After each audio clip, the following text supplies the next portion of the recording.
নমস্কার, welcome to my new video. So আজকে আমি একটা বিস্কিট বানানোর রেসিপি ট্রাই করছি, অবশ্যই অনলাইন দেখে। সো প্রথমে 1 কাপ পরিমাণ ময়দা, তার মধ্যে গুঁড়ো দুধ, সুজি, পরিমাণ মতো চিনি, পরিমাণ মতো লবণ অ্যান্ড বেকিং পাউডার অ্যাড করে দিচ্ছি। এরপর 1 কাপ পরিমাণ তেল নিয়ে সুন্দর করে কিছুক্ষণ মেখে নিতে হবে। এখানে অবশ্যই কোনো জল ইউজ করা যাবে না।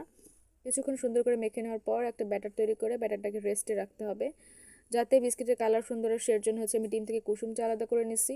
এরপর তৈরি করে রাখা ব্যাটার থেকে কিছু বিস্কুটের শেপ তৈরি করতে হবে। যদিও আমার তৈরি করার শেপ একদমই বাজে ছিল, খুবই খারাপ ছিল।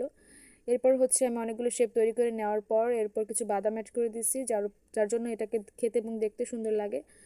তারপর এটা আমি উনুনে তৈরি করছি কলার পাতায়। যেহেতু আমি এটা সব কিছুই একা হাতে করছি, তার জন্য আমি ক্যামেরাটা অন করতে পারি না। যখন আমি এটা উনুনে সেট করছি, ও আমাকে যদি একটু হেল্প করছিল।